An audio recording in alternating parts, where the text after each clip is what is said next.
للہ رب العالمین والصلاة والسلام علی سید المرسلین وعلی آلہ وصحبہ اجمعین ومن تبعہم بإحسان الی یوم الدین۔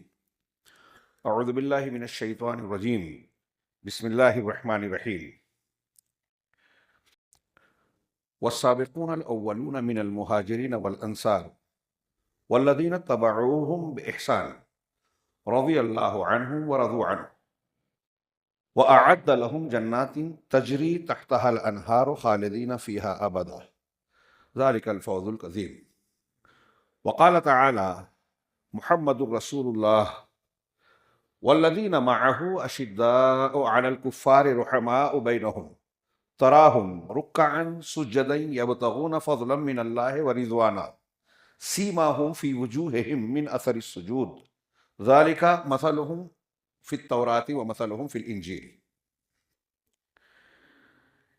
کنڑ کی اس مسجد اور اللہ کے گھر کے ذمہ داران مصلیان مختلف مقامات جیسے سلوڑ، خلد آباد، بلڈانہ، اورنگ آباد، چالیسگاؤں اور مختلف مقامات سے تشریف لائے ہوئے مہمانان گرامی، بزرگوں اور بھائیوں، اللہ رب العالمین کا یہ احسان اور اس کا ایک انعام میں مانتا ہوں کہ اس نے ہمیں اور آپ کو یہاں دین کے حوالے سے اکٹھا ہونے کی توفیق عطا فرمائی۔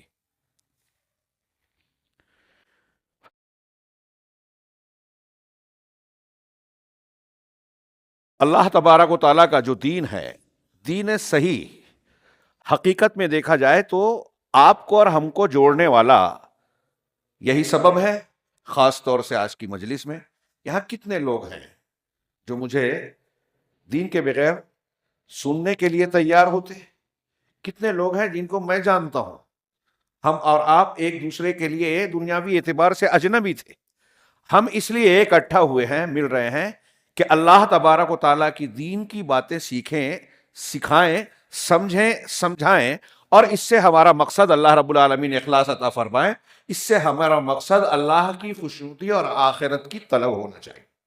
یہی ہمیں یہ بھی درس ملتا ہے کہ اللہ کا صحیح دین جو ہوگا وہ لوگوں کو جوڑتا ہے، لوگوں میں محبت پیدا کرتا ہے، لوگوں کو ایک دوسرے سے بھائی چارے کی تعلیم دیتا ہے۔ اگر آپ عقیدہ اور اسلام رکھتے ہیں اور کسی مسلمان سے جو سچا مسلمان ہے محبت نہیں کرتے، اس سے تعلق اور بھائی چارے کا جذبہ نہیں رکھتے، تو آپ کو یقین کرنا چاہیے کہ آپ کے دین میں، عقیدے میں، دینی تعلیم میں کچھ نہ کچھ کمی ضرور ہے۔ اللہ رب العالمین ہمیں سچے دین کو ماننے والا، اس پر عمل کرنے والا، جنت کے راستے پر چلنے والا بنائے، اور ہم سب کو جنت میں اکٹھا فرمائے۔ ٹھیک ہے محترم حاضرین، ایک مسلمان کی حیثیت سے اگر ہم غور کریں تو ہمارے لیے سب سے بڑا مسئلہ، سب سے بڑا پرابلم کیا ہے اور کیا ہونا چاہیے؟ کیا آپ میں سے کوئی جواب دے گا کہ سب سے بڑا مسئلہ جس پر ہمیں غور کرنا چاہیے، سوچنا چاہیے، جس پر فکر کرنا چاہیے، جس کے لیے ساری محنت اور سرگرمی اختیار کرنا چاہیے، وہ کیا ہے؟ جی وہ یہ ہے، عقیدہ اگر ہمارا صحیح ہے تو سب سے بڑا مسئلہ یہ ہے کہ ہم اپنے آپ کو اللہ کے غضب سے، اس کے عذاب سے، جہنم سے بچا لے۔ جہنم سے بچ جانا یہ ایک مومن کی اولین ترجیح ہونی چاہیے۔ اگر عقیدہ ہے کہ جہنم ہے اور مرنے کے بعد، حساب و کتاب کے بعد اللہ تعالیٰ اپنے نافرمان، گنہگار، کافر، مشرک بندوں کو وہاں ڈالے گا، جس کی آگ انتہائی بھیانک ہے، دنیا سے 69 گنا زیادہ شدید ہے، ڈامر سے زیادہ کالی ہے، وہاں جلنے والا انسان جلتا رہے گا، موت نہیں آئے گی، موت کو پکارے گا لیکن مرے گا نہیں۔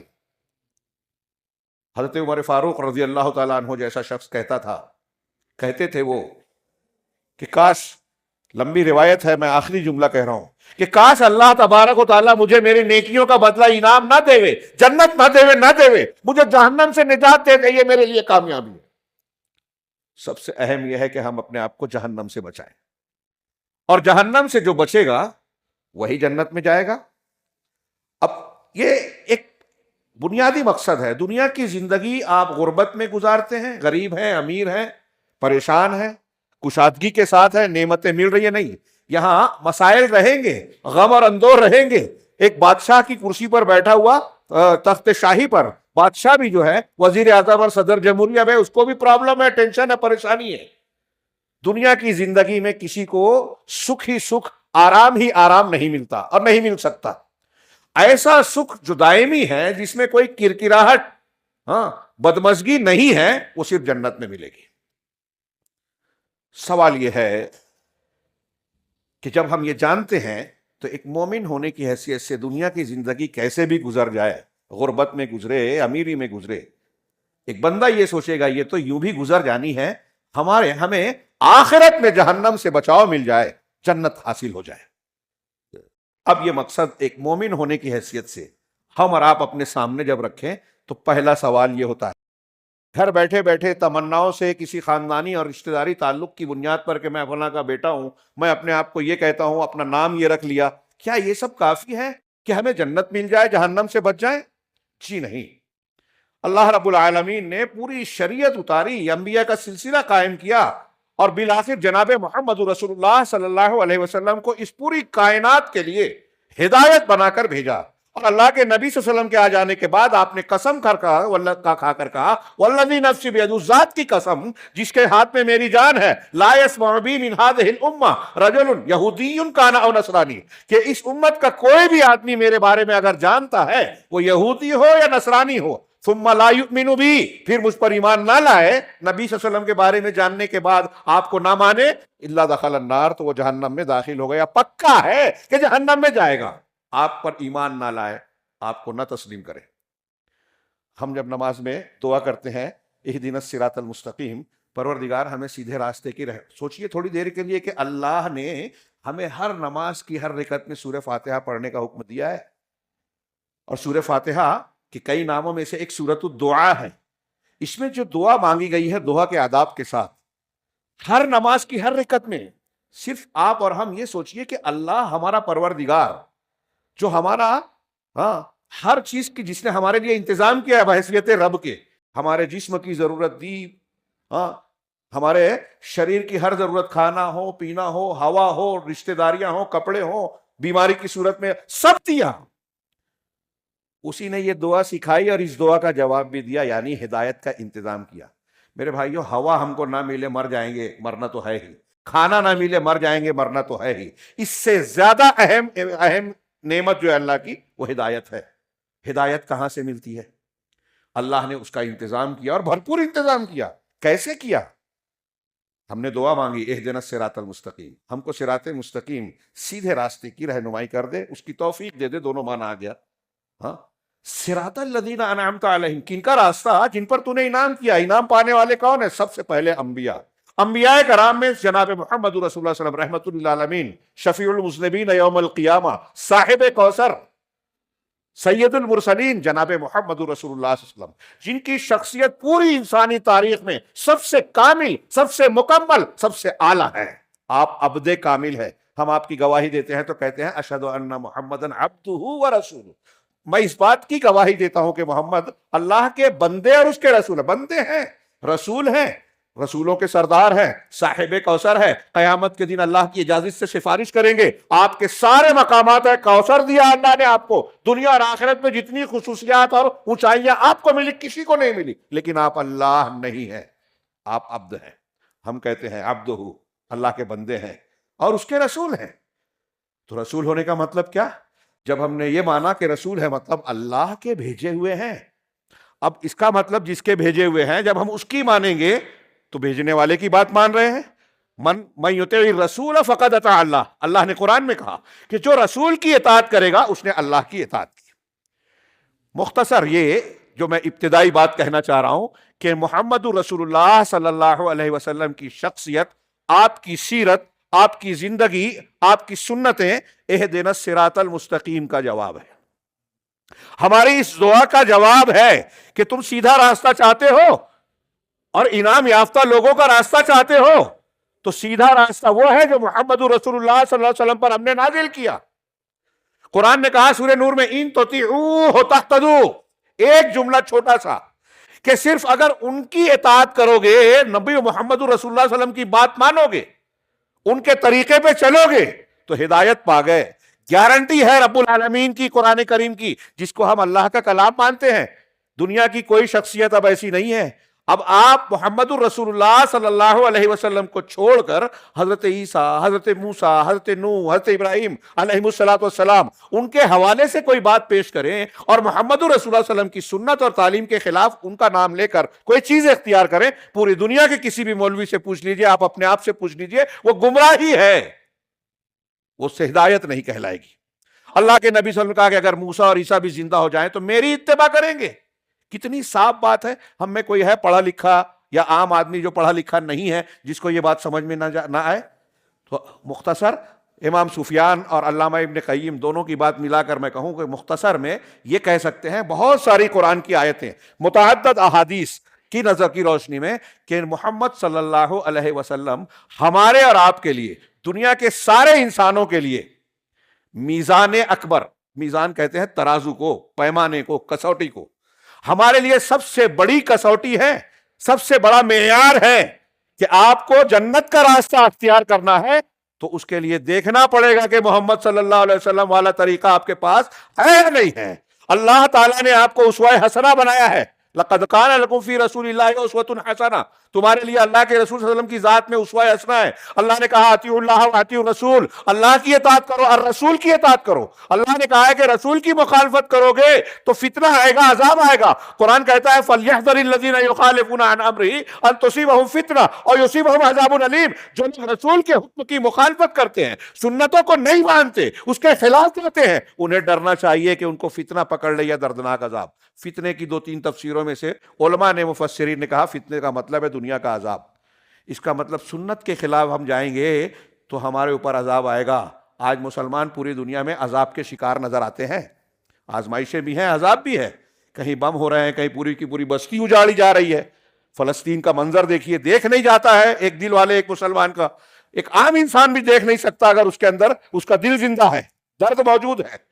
ایسے سنگین معاملات ہم دیکھ رہے ہیں وہاں ہندوستان میں اور مختلف مقامات پہ. ہر روز کہیں بلڈوزر چل رہا ہے، کہیں گرفتاری ہو رہی ہے، کہیں اور کچھ ہو رہا ہے. اس پورے مسائل کو قرآن کی متعدد آیات اور اس آیت کی روشنی میں دیکھیں تو ہمارا سب سے بڑا مسئلہ یہ نظر آئے گا کہ ہم رسول کے طریقے پر نہیں ہیں. اللہ نے صاف اعلان کر دیا کہ رسول کے طریقے کے خلاف جاؤ گے تو تم کو دردناک عذاب گھیرے گا. یہ ابتدائی طور پر ہمارے لیے یہ ہوا کہ میزان اکبر، ہمارے لیے رسول اللہ صلی اللہ علیہ وسلم کی ذات سب سے بڑا ترازو ہے. کس چیز کا؟ ہمارا عقیدہ. آپ کا اور میرا عقیدہ کیا ہے؟ رسول اللہ صلی اللہ علیہ وسلم کے عقیدے پر ترازو پہ تولا جائے. موافق ہے تو صحیح ہے، موافق نہیں ہے تو غلط. ہماری عبادت، ہماری نماز، روزہ، حج ہم کر رہے ہیں، نبی کریم صلی اللہ علیہ وسلم کے میزان پر ترازو پہ تولا جائے. آپ کی نماز، روزہ، حج کے جیسی اگر ہمارے نماز، روزہ، حج ہے تو ٹھیک ہے، اللہ کے یہاں قبول ہے. ورنہ اللہ کے رسول نے صاف صاف کہہ دیا من عمل عملا لیس علیہ امرنا فہو رد. جس نے کوئی بھی ایسا عمل کیا جس پر ہمارا حکم، ہمارا شریعت اور دین نہیں ہے تو وہ مردود ہے، قبول نہیں ہوگی وہ. ایک آدمی الٹا لٹک کے نماز پڑھتا رہے، ایک آدمی نماز پڑھ رہا ہے، آپ اور ہم نے ابھی نماز پڑھی، ہم جانتے ہیں ایک رکعت میں 2 سجدہ ہے. کوئی بولے سجدہ اللہ کو بہت پسند ہے اس لیے میرا دل کہتا ہے کہ میں 3 سجدہ کر لوں، 4 کر لوں، چلے گا؟ نہیں چلے گا، کیونکہ محمد بہت اچھا ہے، محمد صلی اللہ علیہ وسلم کے طریقے اور تعلیم کے مطابق نہیں ہے، نہیں چلے گا.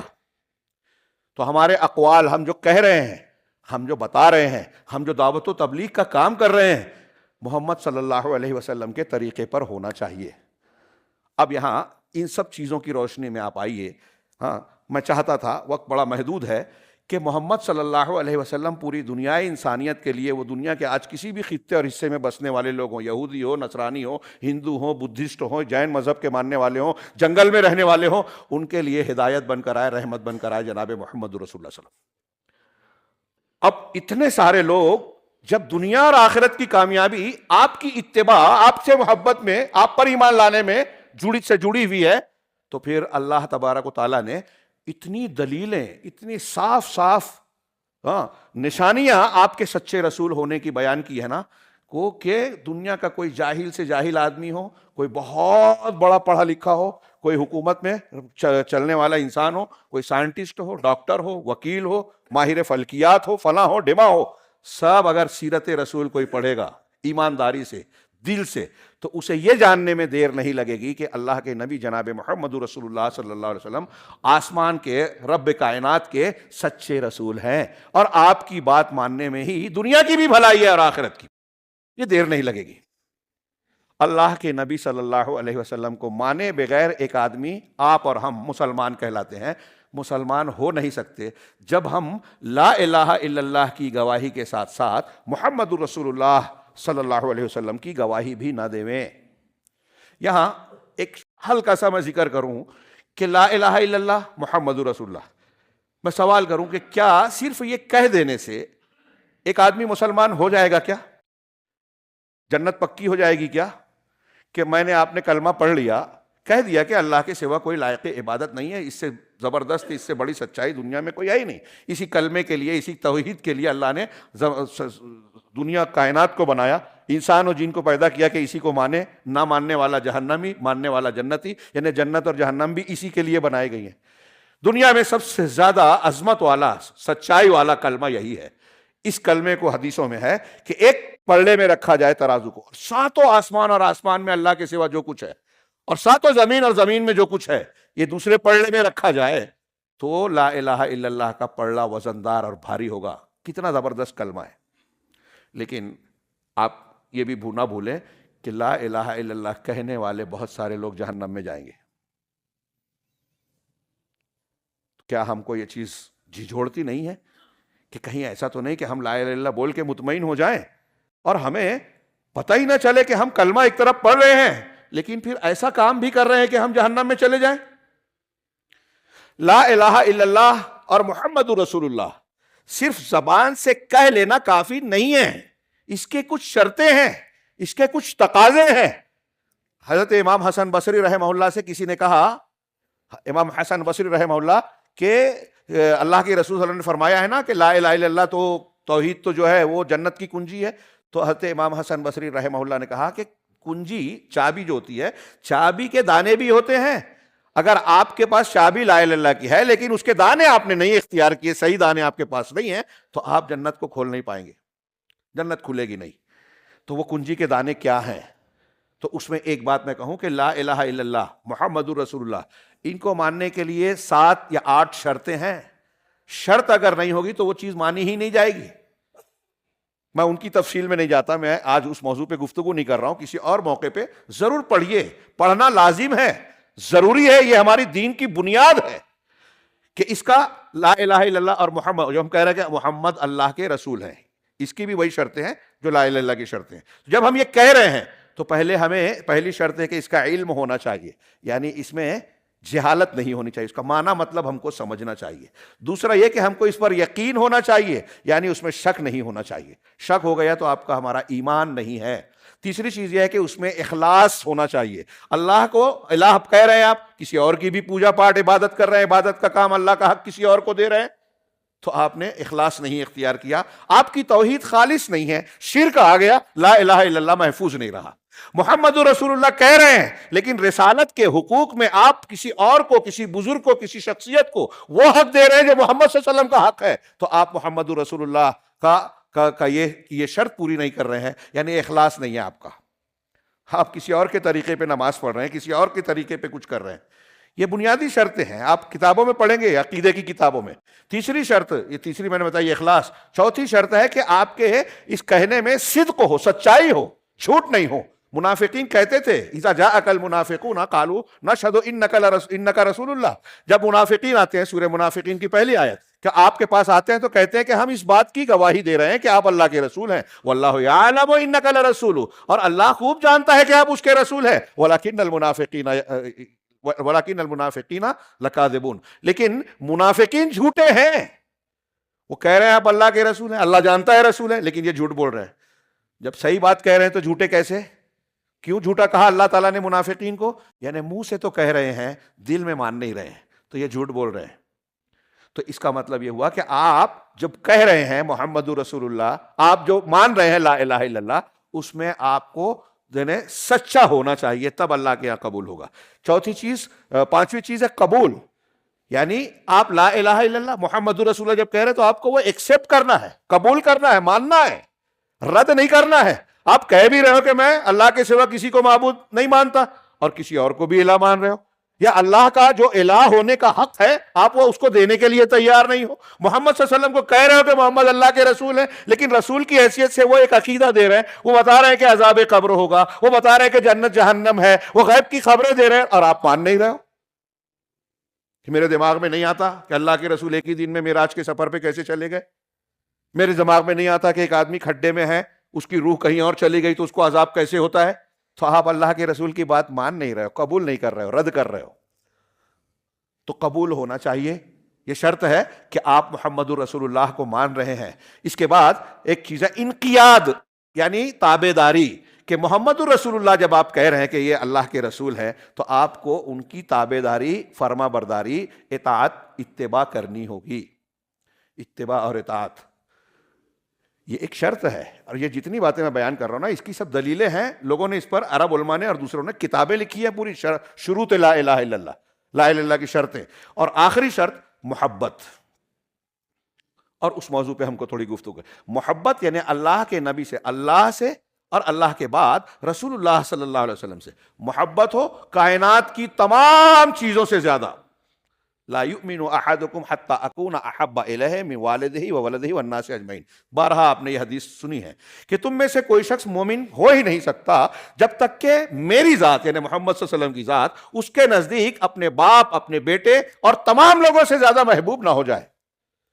اور ایک حدیث میں کہا بخاری مسلم کی، ذاق طعم الایمان، اس شخص نے کہا ہے کہ وہ شخص ایمان کی حلاوت نہیں پا سکتا ہاں یہاں تک کہ اس کے اندر تین خصلتیں ہوں۔ پہلی خصلت اس میں بتائی کہ اللہ اور اس کے رسول اس کے نزدیک کائنات کی تمام چیزیں ماں سوا سے زیادہ محبوب ہوں، یعنی اللہ اور رسول سے ہمیں اتنی محبت ہونی چاہیے کہ کائنات میں کسی سے، نہ باپ سے، نہ بیوی سے، نہ بچے سے، نہ فلاں سے، نہ ڈیما سے، نہ کاروبار سے، نہ گھر سے، ہاں اللہ اور رسول کا حکم ہو تو یہ ساری چیزیں قربان کرنے کے لیے ہم تیار ہو، یہاں تک کہ جان بھی۔ تب ہم اللہ کو اس کا حق دے رہے ہیں، رسول کو ان کا حق دے رہے ہیں۔ تو اللہ اور اس کے رسول سے محبت، ان 7 شرطوں کے تناظر میں اہل علم نے کہا کہ جب آپ کہتے ہیں محمد الرسول اللہ، جنت کے راستے پر چلنے والی بات میری ابتدا کی یاد رکھیے، یہ جو میں کہہ رہا ہوں یہ کوئی اختلافی بات نہیں ہے، یعنی یہ ایسی چیز ہے جو قرآن و حدیث سے ہر ایک مسلمان کے سامنے بالکل صاف اور واضح ہے، اور اس میں کوئی ایسی بات نہیں ہے کہ سمجھ میں بھی نہ آئے۔ آپ اور ہم جانتے ہیں کہ محمد اللہ کے رسول ہیں صلی اللہ علیہ وسلم، یہ مانے بغیر آپ مسلمان ہو ہی نہیں سکتے۔ تو اب جب ہم مان رہے ہیں کہ محمد اللہ کے رسول ہیں تو اس کا لازمی تقاضا کیا ہوا؟ ان شرطوں کی روشنی میں بھی اور دوسرے تقاضوں کے مطابق بھی اہل علم نے بیان کیا کہ اس کے لازمی تقاضا محمد رسول اللہ کہنے کا مطلب یہ ہوا کہ اس میں 2-3 چیزیں ضروری ہے۔ سب سے پہلے تصدیقہ فیما اخبر، جو رسول اللہ صلی اللہ علیہ وسلم بتا رہے ہیں، خبر دے رہے ہیں، اس کی تصدیق کرنا، سچ ماننا کہ محمد صلی اللہ علیہ وسلم نے کہا ہے نا، میرے دماغ میں آئے کہ نہ آئے، دنیا کے لوگ مانے کہ نہ مانے، فلاں اور فلاں کا مذہب جو اس کے خلاف کیوں نہ بولے، محمد صلی اللہ علیہ وسلم نے کہا کہ میں مانتا ہوں، اس میں کوئی مجھے شک نہیں ہے۔ تصدیقہ فیما اخبر، اور دوسرا کہ طاعتہ فیما امر، جو آپ نے کہا کہ ایسا کرو اس میں اللہ کے رسول کی اطاعت کرنا ہے۔ آپ نے کہا کہ داڑھی رکھنا ہے، نہیں میری سمجھ میں نہیں آتی، نہیں محمد رسول اللہ کہا ہو مانا ہے، تو اب اللہ کے رسول نے کہا کہ یہ تو ہم کو پتا ہے کہ یہ سنت ہے تو ماننا ہے۔ محمد صلی اللہ علیہ وسلم، اللہ نے کہا کہ باپ کی وفات ہو جائے تو بیٹی کا اتنا حق، بیٹے کا اتنا حق، فلاں کا اتنا حق، وہ ہم کہے کہ میری سمجھ میں نہیں آتا، ہاں بیٹی کو نہیں دوں گا، بہن کو نہیں دوں گا، فلاں کا حق اس سے چھین لوں گا۔ آپ محمد رسول اللہ لا الہ الا اللہ نہیں مان رہے، یعنی طاعتہ فیما امر، جو اللہ کے رسول ماننے کا حق ہے، تقاضا ہے، آپ اس کو قبول نہیں کر رہے ہیں کہ جو حکم دے مان لینا، وہ کیا ہے، والکف عما زجر ونہا، اور جس چیز سے رسول اللہ صلی اللہ علیہ وسلم نے منع کیا ہے اس سے رک جانا، اس کو ترک کر دینا، چھوڑ دینا۔ اللہ کے رسول نے کہا یہ حرام ہے، ہم نہیں کریں گے، سود حرام ہے، اب لوگ بول رہے ہیں کہ سود کے بغیر جو ہے ترقی نہیں کر پاؤ گے، کوئی بات نہیں، اللہ کہتا ہے کہ اللہ سود کو مٹاتا ہے تو یہ ہو ہی نہیں سکتا کہ اس پہ برکت ہو۔ کروڑوں اور اربوں کا بزنس کرنے والا سودی انسان، سودی کاروبار کرنے والا، آخر میں قلاش اور دیوالیہ ہوتا ہے. نہیں ہو سکتا وہ کامیاب، اس کو سکون کی نیند نہیں آ سکتی، اس کے بچے اچھے بچے نہیں بن سکتے، کیونکہ اس میں برکت نہیں ہوگی. یہ ہمارا ایمان ہونا چاہیے کہ اللہ اور رسول نے جس کو حرام کیا اس میں ہمارا فائدہ ہو ہی نہیں سکتا، اور جس کو حلال کیا ہے وہ ہمارے لیے فائدہ ہی فائدے والی ہے. تو جس چیز سے منع کیا ہے اس سے رک جانا، یہ اللہ کے رسول کا حق ہے. اور ایک حق اس میں کہ تقدیمہ علی ما سوا ہو، ہاں، اللہ کے رسول صلی اللہ علیہ وسلم کو دوسرے تمام لوگوں کے مقابلے میں مقدم کرنا. اللہ کے رسول صلی اللہ علیہ وسلم کی بات آ گئی ہے سر آنکھوں پہ، اب کوئی یہ کہے کہ نہیں نہیں ٹھیک ہے حدیث میں تو ہے، لیکن سماج اور معاشرے والے کیا بولیں گے، شادی میں فلاں رسم نہیں کریں گے تو. اللہ کے رسول نے منع کیا ہے، لیکن ابا بابا رشتہ دار خاندان کے لوگ ناراض ہوں گے، تو اب یہ ناراض نہ ہو رسول کی مخالفت کر لے. اگر کوئی ایسا کرتا ہے تو وہ اللہ کے رسول صلی اللہ علیہ وسلم پر ان کو آگے بڑھا رہا ہے. اللہ کے رسول کی ایک حدیث آ گئی، سنت آ گئی صلی اللہ، جب آپ کا نام آئے تو درود بھیجئے صلی اللہ علیہ وسلم. نبی پاک صلی اللہ علیہ وسلم کی جب کوئی بات آ گئی تو نہیں فلاں بزرگ تو ایسا کہتے تھے، فلاں لوگوں کا تو مسلک یہ ہے، فلاں تو یہ کہتے تھے. اگر اس قسم کے کسی بہانے سے ہم نے سنت رسول کو ٹال دیا، نہیں مانا، تو آپ نے جس کی بات کو مانا اس کو آپ نے رسول سے آگے بڑھا دیا. یہ جتنی باتیں میں کہہ رہا ہوں، ہاں بہت ہی محدود وقت ہے، اتنی ہر بات کا قرآن و حدیث سے ایک نہیں دسیوں بیسیوں دلیلیں موجود ہیں. جیسے ابھی یہ آخری بات کہی تو ایک آیت اس سلسلے کی سورہ حجرات کی پہلی آیت پڑھیے، یا ایھا الذین آمنوا لا تقدموا بین یدی اللہ ورسولہ واتقوا اللہ. اللہ نے کہا کہ اے ایمان والو، اللہ اور اس کے رسول سے آگے نہ بڑھو یا آگے نہ بڑھاؤ کسی کو. تو اللہ اور اس کے رسول سے آگے بڑھنا کیا ہے؟ اللہ کا حکم آیا، رسول کی حدیث آ گئی، سنت آ گئی، آپ کسی اور کی بات کو مان رہے ہو کہ نہیں نہیں ہم فلاں کی بات مانیں گے، تو آپ نے اس کو، یہ میں نہیں کہہ رہا ہوں، آپ جا کے تفسیر میں قرآن کا ترجمہ پڑھیے، اس میں کوئی اس معنی میں کوئی اختلاف میں نہیں سمجھتا.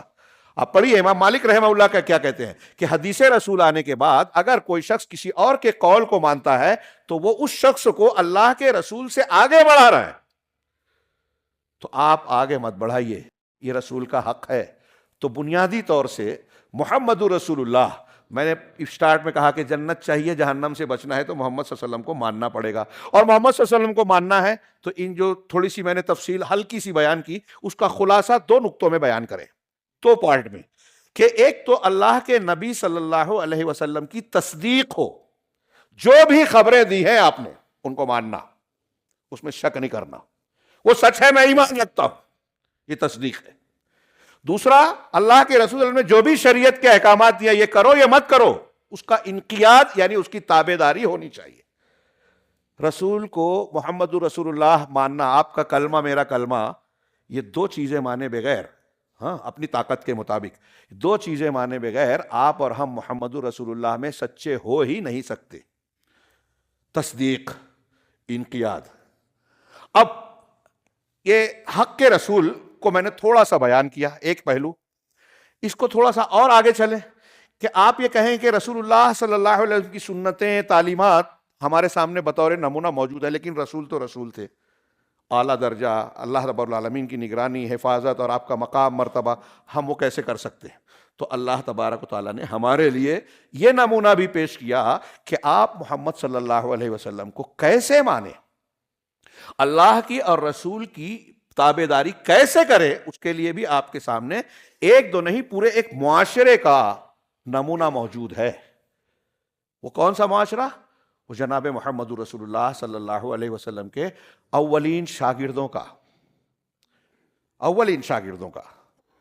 قرآن کی کئی آیتیں ہیں. اس سے پہلے میں آپ سے یہ پیش کرنا چاہتا ہوں کہ محمد صلی اللہ علیہ وسلم کو ماننا نہ ماننا، اس کے کئی کردار ہو سکتے ہیں. ہم کو اور آپ کو یہ دیکھنا چاہیے کہ ہم کون سے کردار میں ہیں، صحابہ کرام کی طرح ہیں یا دوسروں کی طرح ہے. ایک شارٹ میں آسانی کے لیے آپ اس طرح غور کیجئے کہ نبی کریم صلی اللہ علیہ وسلم نے جب اپنے آپ کو بتایا، اعلان فرمایا کہ میں اللہ کا بھیجا ہوا نبی ہوں، توحید کی دعوت لایا ہوں، لا الہ الا اللہ کہو کامیاب ہو جاؤ گے، تو رد عمل میں کیا ہوا؟ جب آپ نے یہ اعلان کیا، مکہ والے جو آپ کو سچا، صادق، امین، سب سے اچھا انسان مانتے تھے، دنیاوی اعتبار سے کوئی عیب آپ کے اندر نہیں مانتے تھے، نہیں جانتے تھے، یہ قبول بھی کیا کہ ہم نے آپ پر کبھی جھوٹ کا تجربہ نہیں کیا، لیکن جیسے ہی توحید پیش کی لوگ ناراض ہو گئے۔ یہ آج بھی ہوتا ہے، اگر میں سچی بات کہوں، سچا عقیدہ پیش کروں، ایسا جو لوگ نہیں مانتے ان کے خلاف ہے، وہ غلط مان رہے ہیں، لیکن جب ان کے غلط کا رد ہوتا ہے تو ان کو غصہ آتا ہے۔ چنانچہ جناب محمد رسول اللہ صلی اللہ علیہ وسلم کو صادق و امین ماننے کے باوجود وہ دشمن ہو گئے، اور اس دشمنی کا پہلی ہی مجلس میں سب سے بڑا مظاہرہ کس نے کیا؟ ابو لہب نے۔ کون تھا وہ؟ ابو لہب جناب محمد رسول اللہ صلی اللہ علیہ وسلم کا سگا چچا۔ ایک کردار آپ کے سگے چچے کا یہ ہے، اس نے کہا تبن لکا الہذا جماعتنا تبن لکا سائر الیوم، ارے تمہارے لیے پورے دن کی تباہی ہو، کیا اس لیے تو نے ہم کو جمع کیا؟ محمد صلی اللہ علیہ وسلم کی مخالفت کی۔ عربوں میں رشتہ داری کی بڑی اہمیت تھی، آج بھی ہے، لیکن ان کے یہاں اس کا بڑا لحاظ تھا کہ لاکھ دشمنی ہو جاتی تھی، قبیلے کا، رشتے کا بڑا لحاظ کرتے تھے۔ دیکھیں ابو طالب نے ایمان نہ لا کے بھی اللہ کے رسول میں خاندان کی بنیاد پہ، رشتے کی بنیاد پہ ساتھ دیا محمد صلی اللہ علیہ وسلم کا۔ تو ابو لہب کا ڈبل جرم یہ تھا کہ آپ کی دلیلوں کو نہیں مانا، ہدایت کو قبول نہیں کیا، اور رشتے کا بھی خیال نہیں کیا، مخالفت کی، آپ کے پیچھے پیچھے جاتا تھا، کنکری مارتا تھا، مخالفت کرتا تھا۔ اس کے بیٹے نے بھی کیا، اس کی بیوی نے بھی کیا، گھر کے باہر کانٹے بچھا دیتے، گندگی پھینک دیتے۔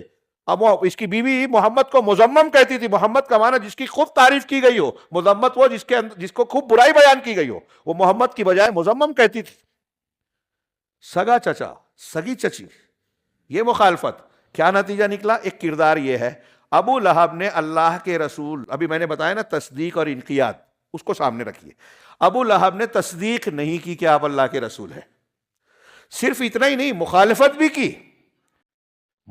بھی کی، ستایا، روکا، آپ پر مختلف قسم کے مظالم ڈھائے۔ تو نتیجے میں سگا چچا ہونے کے باوجود اللہ نے قیامت تک تلاوت کیا جانے والا کلام نازل کر دیا، تبت یدا ابی لہب وتب، ابو لہب کے دونوں ہاتھ ہلاک ہوں اور وہ بھی برباد ہوا۔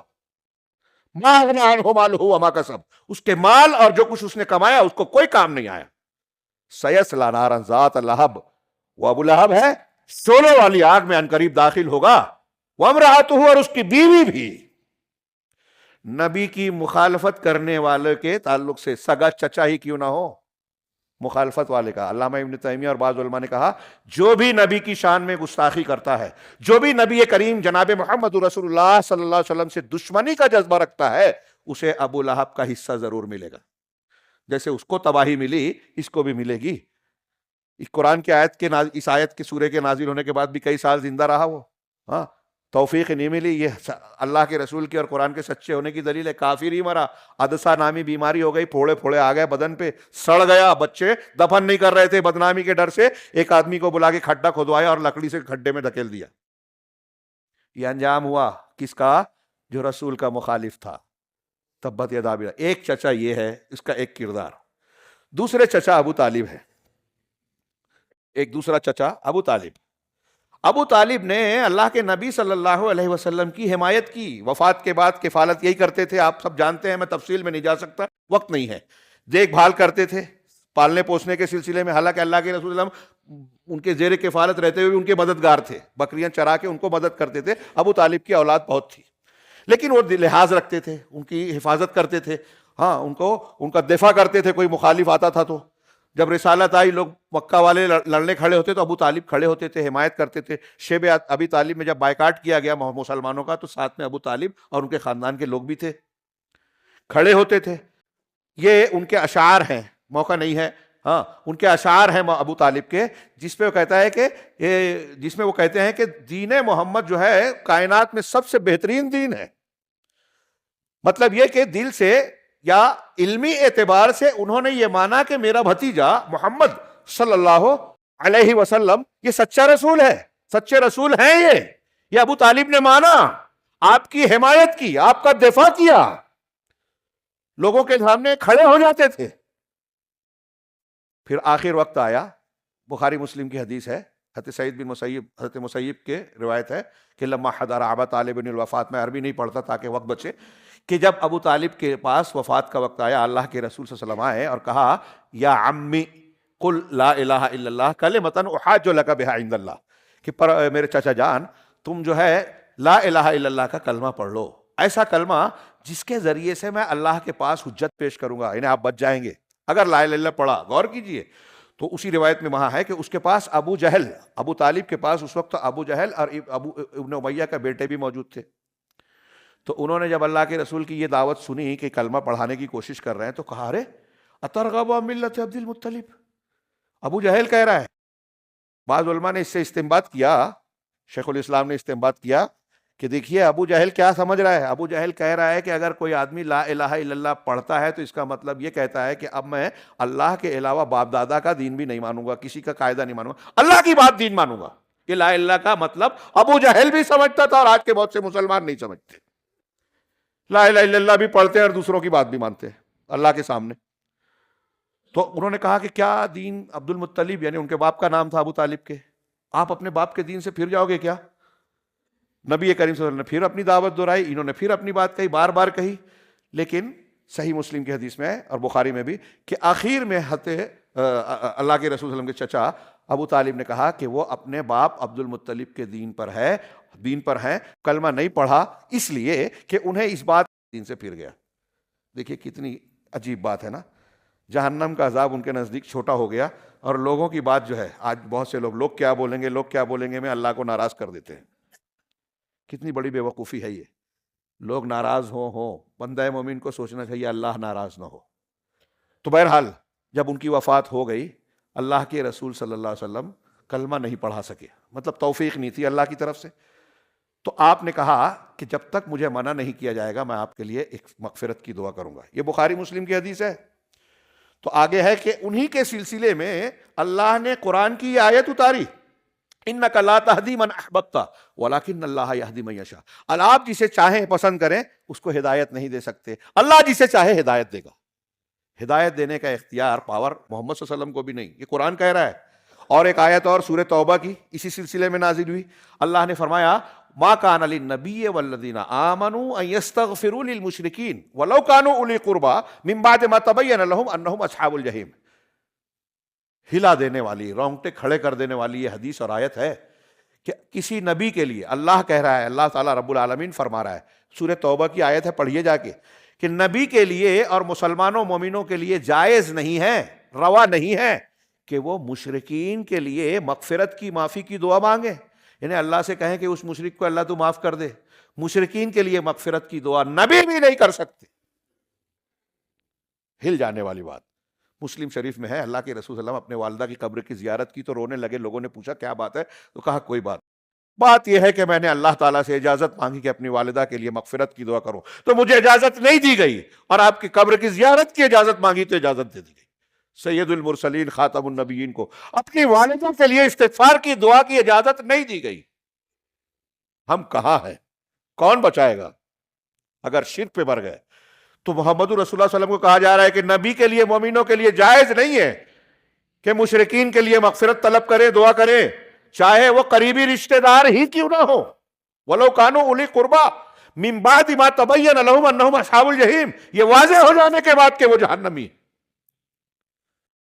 یہ دوسرا کردار، میں نے ابو لہب کی بات پیش کی، محمد رسول اللہ صلی اللہ علیہ وسلم کے ساتھ انہوں نے کیا کیا۔ پھر اس کے بعد ابو طالب ہے، یہ بھی سگے چچا ہیں، حمایت کی، رسول مانا، تصدیق کی۔ میں نے دو باتیں کہی نا، تصدیق اور انقیاد۔ دل سے تصدیق کی لیکن اقرار نہیں کیا، اتباع نہیں کی، نبی کو نبی کی طرح قبول نہیں کیا، مانا کہ ہاں سچے رسول ہیں، حمایت کی، دفاع کیا۔ بہت بڑی غور کی کرنے کی بات ہے۔ اس سے یہ پتہ چلا کہ آپ اور ہم یا دنیا کا کوئی انسان اگر یہ کہے بھی کہ میں محمد صلی اللہ علیہ وسلم کو سچا رسول مانتا ہوں، آپ سچے تھے، آپ نے کبھی جھوٹ نہیں بولا، آپ کی تعلیمات بالکل بہترین ہیں، لیکن آپ کی باتوں کو اختیار یا قبول نہیں کرتا، آپ کی اتباع نہیں کرتا، تو ابو طالب کا معاملہ کیا ہوا کہ آپ کو رسول ماننے کے باوجود، آپ سے بھتیجے کی حیثیت سے محبت ہونے کے باوجود، آپ کے دین کو سب سے اچھا دین ماننے کے باوجود وہ جہنمی بنے۔ حدیث میں ہے کہ ان کو مشرکین میں، جہنمیوں میں جو مشرکین ہوں گے سب سے ہلکا عذاب ہوگا، اور وہ یہ ہے کہ ان کے پیروں کے نیچے آگ کی جوتیاں رکھی جائے گی جس سے ان کے سر کی کھوپڑی کھولے گی۔ وہ ایسا سمجھیں گے کہ جہنم میں سب سے زیادہ سخت عذاب ان کو ہو رہا ہے، حالانکہ یہ سب سے ہلکا عذاب ہوگا۔ دوسرا کردار یہ ابو طالب، یہ بھی سگے چچا۔ تیسرا کردار، تیسرے چچا حضرت عباس، پہلے چھپ کے مسلمان تھے، بدر میں پکڑے گئے، فدیہ دینا پڑا، کہا کہ میں مسلمان ہوں، اللہ کے رسول نے کہا اللہ بہتر جانتا ہے، ابھی ظاہر کے اعتبار سے ہم تم سے معاملہ کریں گے، فدیہ لیا، مسلمان ہو گئے، لیکن اللہ کے نبی صلی اللہ علیہ وسلم نے پر ایمان لانے کے نتیجے میں ان کا کیا درجہ، کیا مقام بنا؟ کئی روایتیں ہیں۔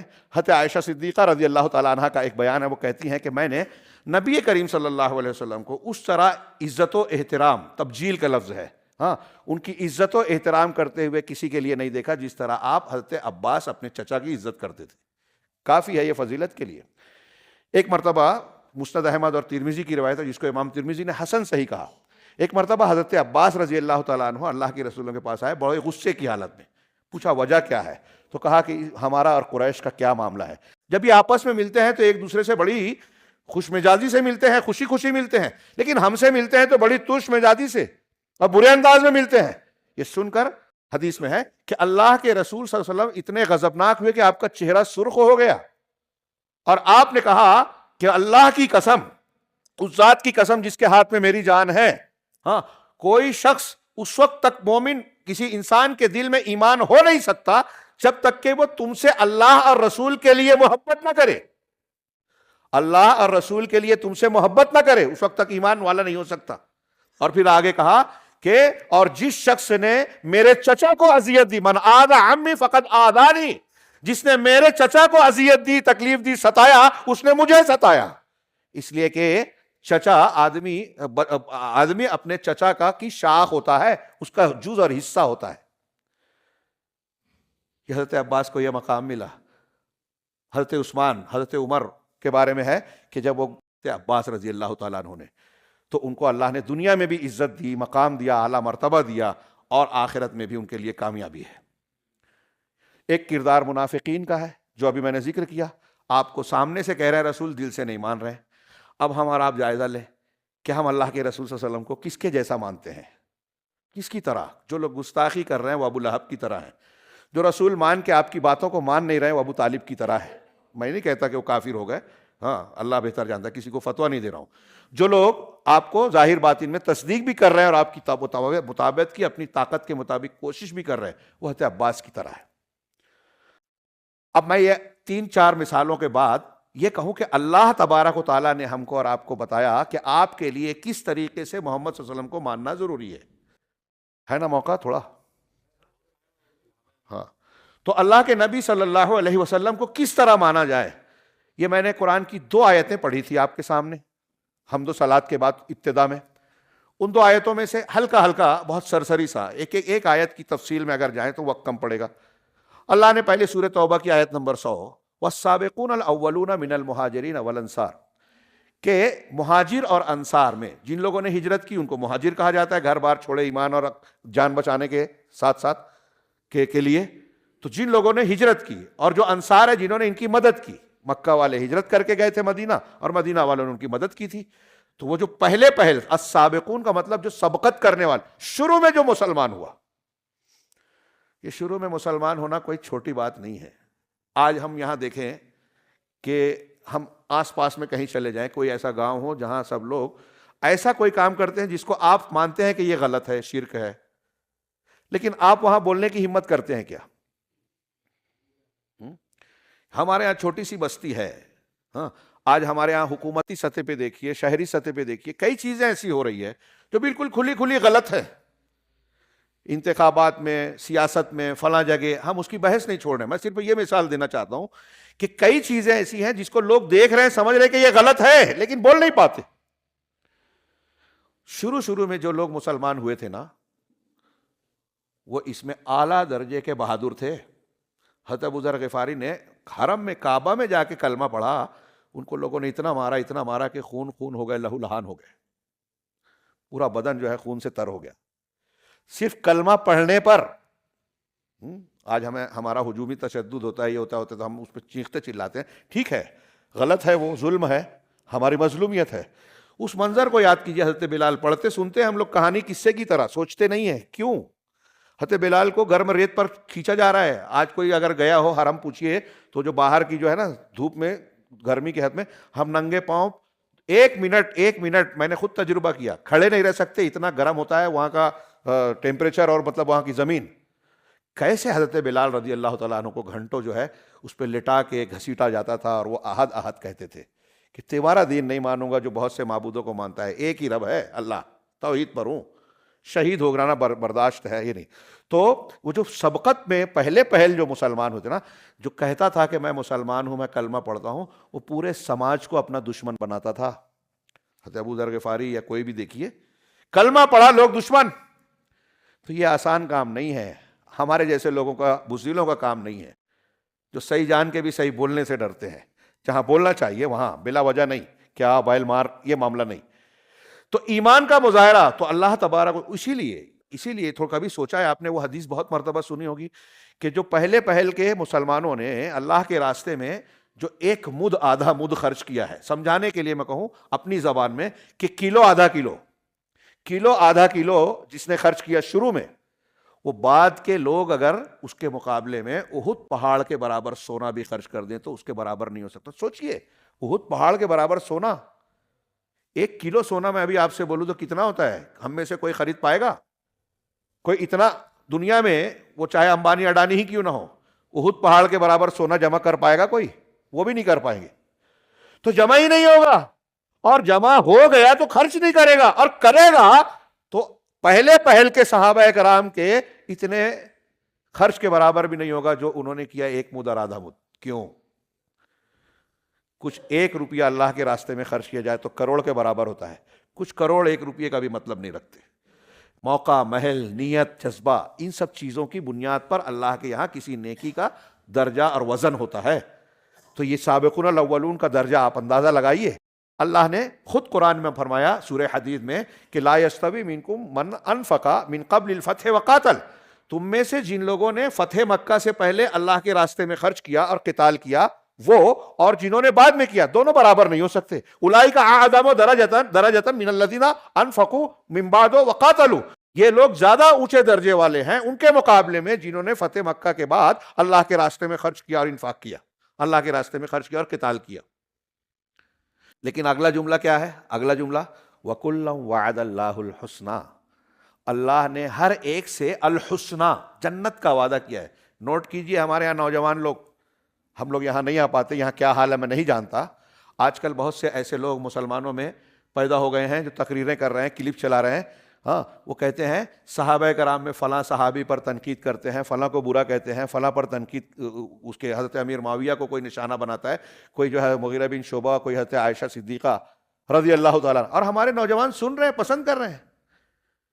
میں یہ بات بار بیان کرتا ہوں، صحابہ کرام کو جو ہم مانتے ہیں کہ ان کو برا بھلا نہیں کہہ سکتے، ان پر طعن و تشنیع نہیں کر سکتے، یہ تاریخی معاملہ نہیں ہے.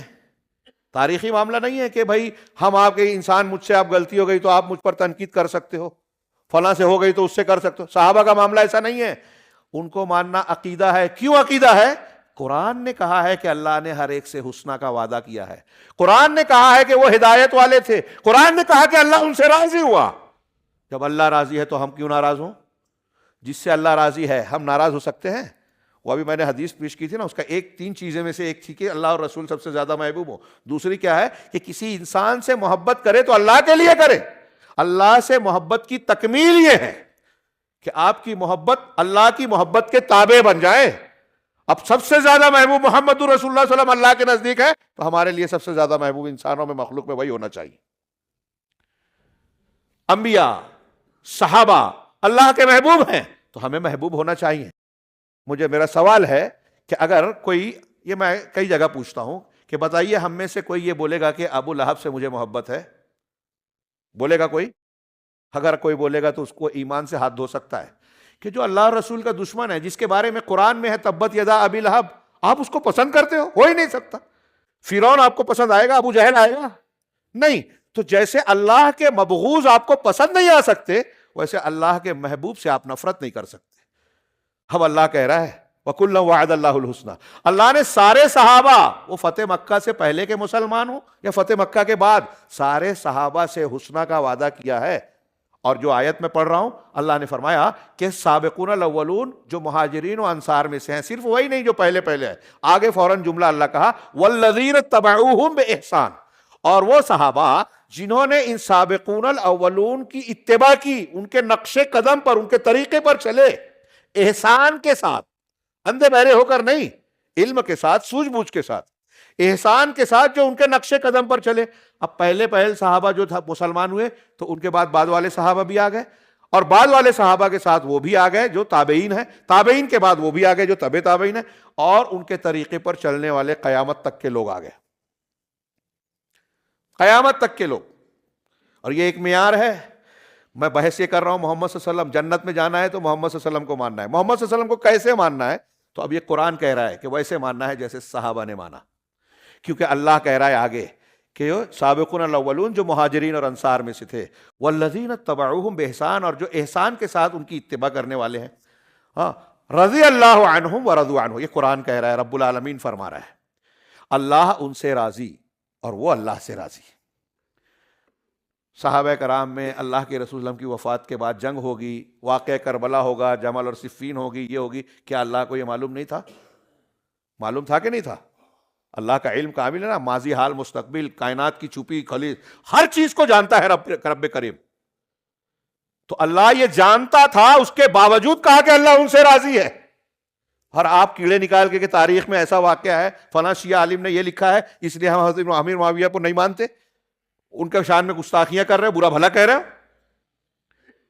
یاد رکھیے ہمارے عقیدے کا یہ حصہ ہے، آپ کوئی بھی عقیدے کی کتاب اٹھا کے دیکھ لیجئے، اہل حدیث، حنفی، شافعی، مالکی، حنبلی، سب کہیں گے کہ صحابہ سے محبت کرنا، ان کی تعریف کرنا ایمان ہے، ہاں، اللہ رسول سے محبت کی تکمیل ہے، اللہ رسول کی محبت کی تکمیل کرنا ہے، اور ان کی مخالفت کرنا، ان پر طعن و تشنیع اور برا بھلا کہنا، ان پر سب و شتم کرنا، یہ کفر ہے، نفاق ہے، بے دینی ہے، گمراہی ہے۔ میں الگ الگ عبارتوں کو اپنے الفاظ میں بیان کر رہا ہوں۔ اب امام طحاوی رحمہ اللہ کی کتاب العقیدۃ الطحاویہ دیکھ لیجئے، امام ابو حنیفہ رحمہ اللہ، امام طحاوی رحمہ اللہ حنفی تھے، ان کی کتاب میں علامہ ابن ابی العز نے اس کی شرح کی ہے۔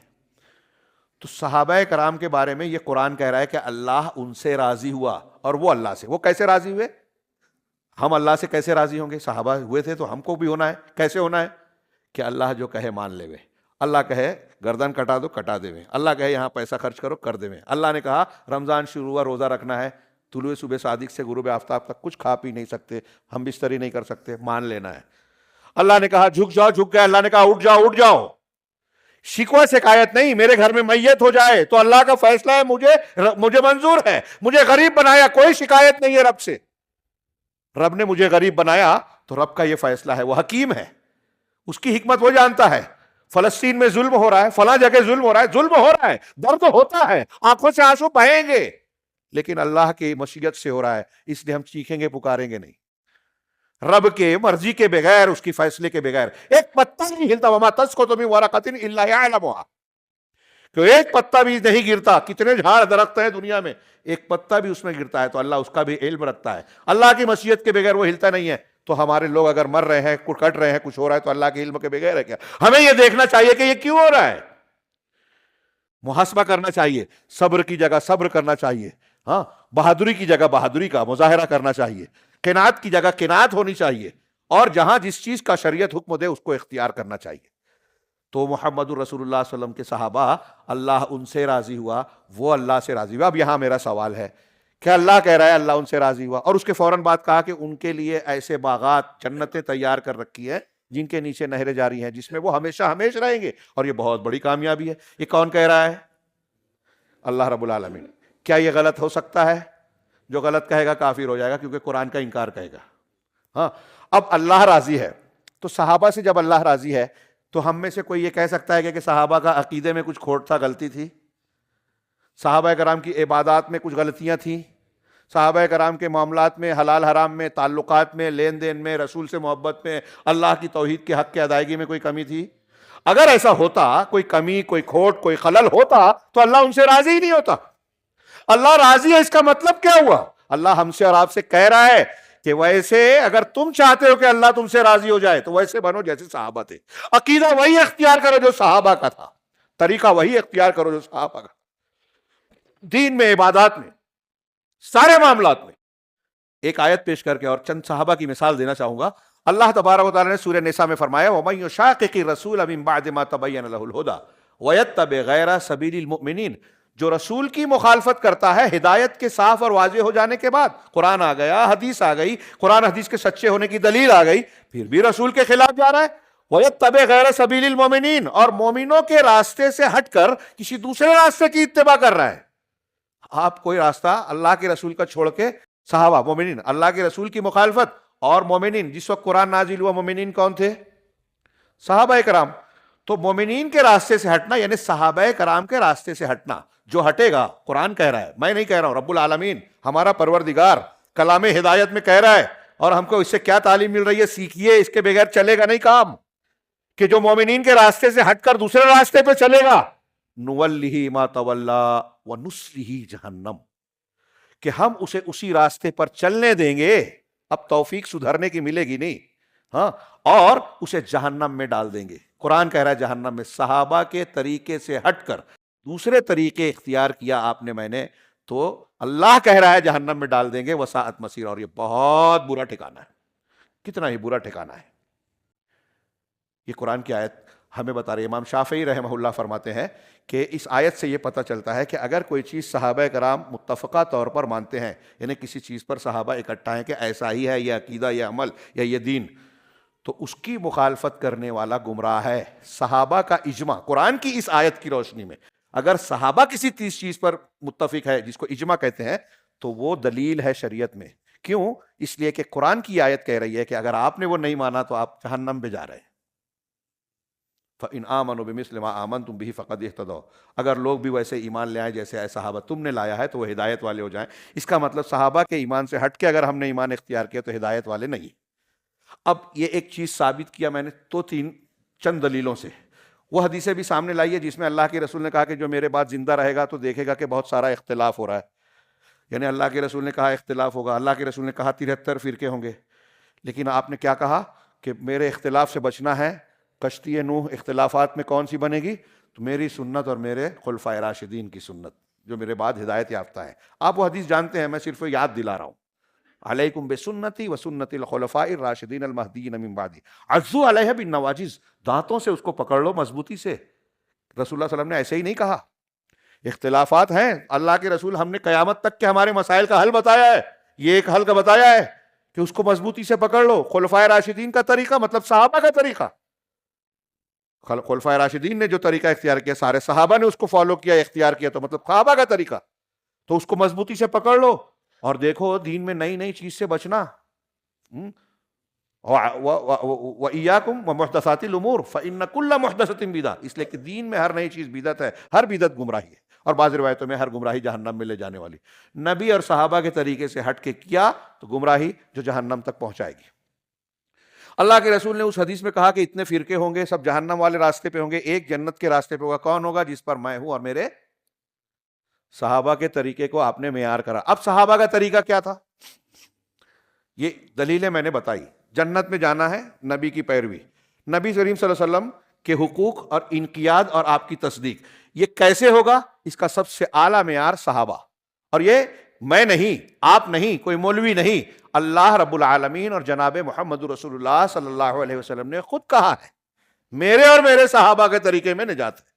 اب آپ اس کو آگے بڑھائیے کہ صحابہ کا طریقہ کیا تھا۔ ایک ایک دو چند مثال، بہت کم وقت ہے اور یہ مضمون ایسا ہے کہ میں یہاں ہمارے علماء اگر بیان کرنا چاہیں تو راتوں رات بیان کرتے رہیں، مضمون ختم نہیں ہوگا۔ ہاں، ابھی ہمارے منہاج بھائی ذکر کر رہے تھے نا صحابہ کا، حیات صحابہ کے درخشاں پہلو، ایک کتاب ہے، پڑھیے اسے۔ زیادہ تر مقبول چیزیں ہیں، کچھ چیزیں ایسی ہیں جس پر ذوق کا، لیکن صحابہ کرام کی زندگیاں کیسی تھیں۔ آج ایسا لگتا ہے جب ہم ان کا اور اپنا موازنہ کرتے ہیں تو ایسا لگتا ہے کہ ہم نام کے مسلمان ہیں، ہم وہ ایمان اور اسلام کو اس طریقے سے جانا ہی نہیں ہے، مانا ہی نہیں ہے جیسے صحابہ جانتے اور مانتے تھے۔ ابھی میں نے کہا کہ پہلا حق ہے اللہ کے رسول صلی اللہ علیہ وسلم کی تصدیق کرنا، ٹھیک ہے؟ جو آپ نے بتایا مان لینا، آنکھ بند کر کے۔ نبی نے کہا ہے نا، بس اب کوئی کچھ بھی بولے، پورا امریکہ، پورا یورپ، پورے ٹی وی چینل والے کتنے بھی اعتراض کریں، میں مانتا ہوں کیونکہ نبی کی بات ہے۔ اس کو دیکھیے، ایک مثال سیدنا ابوبکر صدیق رضی اللہ تعالیٰ عنہ۔ سیدنا ابوبکر صدیق کے پاس پورا واقعہ آپ یاد کیجئے، سبحان الذی اسریٰ، قرآن میں بھی ذکر ہے اسراء اور معراج کے واقعے کا۔ کچھ لوگوں کی عقل میں نہیں آتی، منکرین حدیث اس کی تعویل یا انکار کرتے ہیں، لیکن ثابت شدہ چیز ہے، قرآن حدیث میں موجود ہے۔ تو انہوں نے کہا، اللہ نے اسراء اور معراج جب اللہ کے رسول صلی اللہ علیہ وسلم نے لوگوں میں بیان کیا، ابو جہل نے پوچھا کہ کوئی نئی بات ہوئی اور آپ نے بتایا کہ کل رات میں ایسا ایسا ہوا، تو سارے لوگ جمع ہو گئے، مذاق اڑانے لگے جناب محمد رسول اللہ صلی اللہ علیہ وسلم کو۔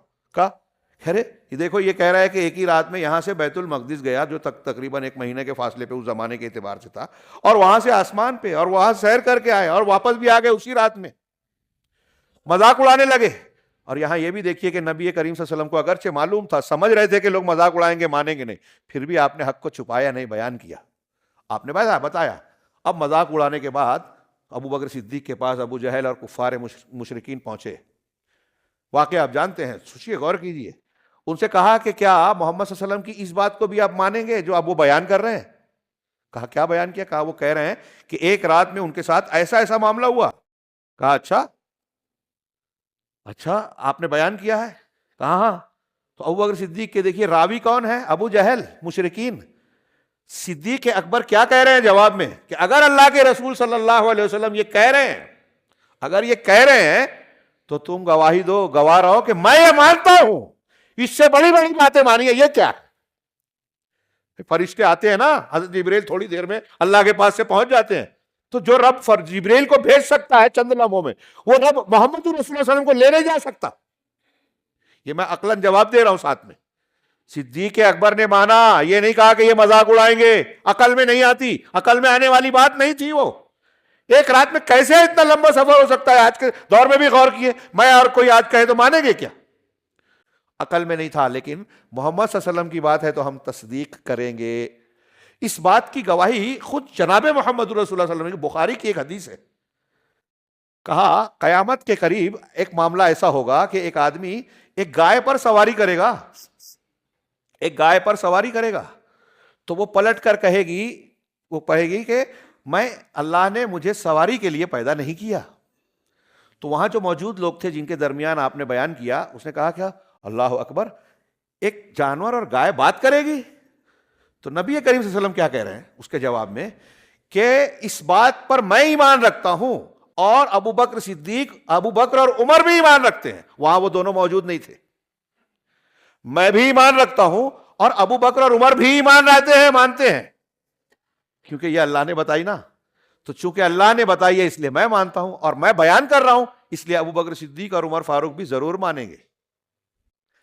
یہ ایک مومن کی شان، اور اللہ کے نبی صلی اللہ علیہ وسلم کا گویا یہ بیان یہ بتا رہا ہے کہ جو سچے ایمان والا ہوگا وہ مانے گا۔ ہم بغیر اس کے کہہ سکتے ہیں کہ اگر آپ سچے مومن ہیں تو کتنی بھی ایسی بات جو عقل کے لیے حیرت انگیز ہو، اگر قرآن حدیث میں ہے تو ہم اسے مانتے ہیں۔ اور کوئی سوال جیسے آج اٹھاتے ہیں، سائنس والے بولیں گے تو کیا کریں گے، مکہ والے بھی بولتے تھے کہ مر گئے، سڑ گل گئے، مٹی میں مل گئے، تو پھر کیسے اللہ زندہ کرے گا؟ تو اللہ نے کہا تم اس کو اس پہ تعجب ہو رہا، پہلی مرتبہ تم کچھ تھے کیا؟ مٹی میں ابھی ہو، مر گئے تو مٹی میں ہے، پہلے تھے کیا کچھ؟ پھر پیدا کر دیا، نہیں تھے پیدا کر دیا، تو دوبارہ پیدا کرنا کیا مسئلہ ہے اللہ کے لیے؟ آسمان زمین پہاڑ پیڑ پودے، تم سے بڑی بڑی مخلوق کو پیدا کر دیا، تمہارا پیدا کرنا کون سی بڑی بات ہے؟ ایسی کئی دلیلیں قرآن میں دی اللہ نے، تو عقل میں نہیں آتا تھا۔ ارے ان شجرۃ الزقوم، زقوم کا درخت جہنم میں جلے گا، جب جہنم میں آگ ہے تو درخت رہے گا کیسے؟ جل جائے گا نا۔ انسان جہنم میں جلتا رہے گا، موت کو پکارے گا، مرے گا نہیں۔ یہاں تو 70%، 80% جلتا ہے، مر جاتا ہے۔ وہاں اللہ موت کو موت دے دے گا، موت نہیں آئے گی، پکارے گا جہنمی موت کو، موت آئے گی نہیں۔ عقل میں آپ کے نہیں آتی، لیکن یہ اللہ اور رسول نے بتایا، اور اللہ ہر چیز پر قادر ہے۔ عقل میں اگر آپ کے نہیں آتی تو آپ اللہ کے قدرت پر شک کر رہے ہیں۔ یہ میں نے ایک چیز بتائی کہ صحابہ کرام کا، حضرت ابوبکر صدیق کا، عمر فاروق کا ایک نمونہ بتایا کہ اللہ اور رسول نے بتایا نا، ہم مانتے ہیں۔ سارے صحابہ کا یہی مزاج تھا۔ یہ ایک دوسری چیز، عقیدہ ہم کو لینا ہے۔ ہم کس چیز کو مانیں گے؟ میں آ کے آپ سے کہوں کہ میری یہ بوٹل آپ رکھ لیجئے، یہ جب تک آپ کے پاس رہے گی نا، آپ کو کینسر نہیں ہوگا، ڈائبٹیز نہیں ہوگا، یہ نہیں ہوگا، وہ نہیں ہوگا. میں نے اس پر پھونکا ہے، دم کیا ہے. یہ میں بول رہا ہوں. یا میں بولوں کہ آپ ایسا کر لو گے تو ایسا ہو جائے گا، ویسا کر لو گے تو یہ مسئلہ حل ہو جائے گا. ہاں، آپ 4 مرتبہ جو ہے اوپر نیچے چڑھو گے تو آپ کو اللہ تعالیٰ اولاد دے دے گا. تو آپ بولے مولانا بولے تو ہوگا. ایسا ہوگا کیا؟ یہ آپ کا عقیدہ ہے؟ ایک آدمی کسی پتھر کو بوسہ دے رہا ہے، ایک آدمی کسی مزار کو بوسہ دے رہا ہے، ایک آدمی کسی اور چیز کو مقدس سمجھ رہا ہے. اگر میں کسی چیز کو مقدس سمجھ رہا ہوں تو یہ میرا عقیدہ ہے نا. سمجھ رہے ہیں میری بات؟ مسجد کو ہم اللہ کا گھر کہتے ہیں. کیوں کہتے ہیں؟ اللہ نے کہا ہے. ابھی آیتیں پڑھیے، فی بیوت اذن اللہ ان ترفع ویذکر فیہا اسمہ. بیت اللہ اللہ نے کہا ہے، اس لیے اللہ کا گھر کہتے ہیں. جو حیثیت اللہ کے اس گھر کی ہے، کیا وہ حیثیت آپ کے اور میرے گھر کی ہے؟ کیوں نہیں ہے؟ اگر میں آج آپ کو بولوں کہ جیسے اللہ کا گھر یہ جیسے یہ مسجد ہے ویسے میرا گھر ہے، آپ مان لیں گے؟ آپ مانیں گے؟ کچھ لوگ مان لیں گے ایسا لگ رہا ہے. نہیں مانیں گے نا. کیوں نہیں مانیں گے؟ لیکن بہت سے لوگ ایسی چیزیں مان رہے ہیں کہ جس کو اللہ اور رسول نے مقدس نہیں بنایا، اس کو کسی نے کہا مقدس ہے تو مقدس مان لیا. جس کو اللہ اور رسول نے نہیں کہا کہ اس سے برکت لینی چاہیے، اس کو چومنا چاہیے، اس کا طواف کرنا چاہیے، اس کے سامنے جھکنا چاہیے، جس کو اللہ اور رسول نے نہیں کیا، لوگ کر رہے ہیں. آپ کے قریب کا شہر ہے 40 ہے کہ نہیں؟ صحابہ کا طریقہ کیا تھا اس میں؟ کوئی کتنا بھی مقدس ہو، کتنا بھی اعلیٰ ہو، ہاں، اب جیسے یہ مسجد ہے، یہ منبر رسول ہے، ان کی ایک حیثیت دی ہے نا اللہ نے، احترام کی چیز ہے. کیا ہم مسجد کی دیواروں کو چومیں گے؟ کل میں آپ سے آگے کہوں کہ نہیں ان دیواروں کو چومو تو بڑی برکت ملے گی، چومنے لگیں گے آپ؟ نہیں چومیں گے. کیوں؟ یہ اصول ہم کو صحابہ کی زندگیوں سے ملتا ہے. میں صرف ایک مثال دیتا ہوں اور یاد رکھیے وہ عقیدے کے باب میں، کہ ہمیں وہی چیز عبادت اور عقیدے میں ماننا ہے جو اللہ اور رسول نے بتائی ہے. صحیح بخاری میں حضرت عمر بن خطاب رضی اللہ تعالیٰ عنہ، وہ جب جاتے ہیں مکہ میں حجر اسود کو بوسہ دینے، تو حجر اسود کو خطاب کر کے کہتے ہیں یا حجر انی اعلم انک حجر. اے حجر، اے پتھر، میں جانتا ہوں کہ تو ایک پتھر ہے. لا تضر ولا تنفع، نہ تو نقصان پہنچا سکتا ہے اور نہ نفع. ولولا انی رأیت رسول اللہ صلی اللہ علیہ وسلم یقبلک ما قبلتک، اگر میں نے اللہ کے رسول صلی اللہ علیہ وسلم کو تجھے بوسہ دیتے ہوئے نہ دیکھتا تو کبھی بوسہ نہیں دیتا. کون کہہ رہا ہے؟ حضرت عمر فاروق. صحابہ میں سے میں ایک نمونہ دے رہا ہوں، کاش موقع ہوتا تو میں اس میں بھی 5-6 کم سے کم مثالیں بیان کرتا کہ اللہ کے رسول صلی اللہ علیہ وسلم نے بوسہ دیا ہے حجر اسود، اس لیے تجھ کو بوسہ دے رہا ہوں، ورنہ میں جانتا ہوں کہ تو نفع نقصان کا مالک نہیں ہے. کچھ ہندو پنڈتوں نے کہا کہ دیکھیے مسلمان کہتے ہیں کہ ہم پتھر کی پوجا کرتے ہیں، مورتی پوجا کرتے ہیں، تو آپ بھی تو جا کے وہاں پوجا کرتے ہو، چومتے ہو، طواف کرتے ہو عمارت کا، پتھر کا. تو ان سے ہم کہیں گے کہ ہم اس عمارت کو اس لیے اس طواف کرتے ہیں یا اس پتھر کو چومتے ہیں کہ ہمارے اللہ نے کہا ہے، حکم دیا ہے، رسول نے بتایا ہے. ہم اس کو نفع نقصان کا مالک نہیں مانتے. ہم اس کے اندر الوہیت، اللہ کی کوئی صفت نہیں مانتے، دیوی دیوتا یا فلاں اور فلاں کی طرح نہیں مانتے، بلکہ جیسے اللہ نے کہا تھا فرشتوں کو کہ آدم کو سجدہ کرو، سجدہ کیا تھا، تو آدم کو سجدہ کر کے انہوں نے آدم کو نہیں اللہ کو سجدہ کیا تھا، یعنی اللہ کا حکم مانا تھا. تو اللہ نے ہم کو رخ بتایا ہے. تو یہ حضرت عمر کہہ رہے ہیں کہ تیری عبادت نہیں کر رہا ہوں، تجھے اس لیے بوسہ دے رہا ہوں کہ رسول کو دیکھا ہے.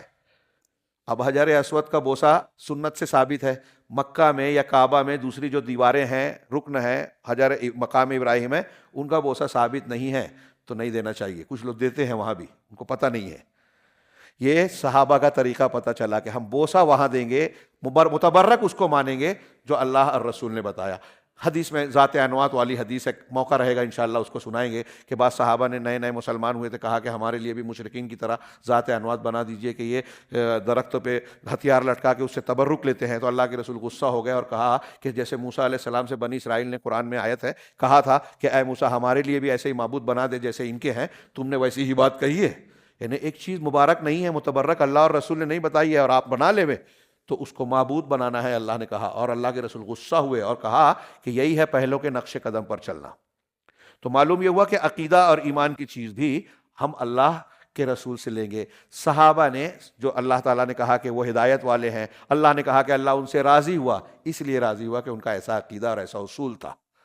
اب تیسری چیز کہ رسول اللہ صلی اللہ علیہ وسلم سے محبت کیسی کرتے تھے. کیا مثال دوں, کون سی مثال دوں؟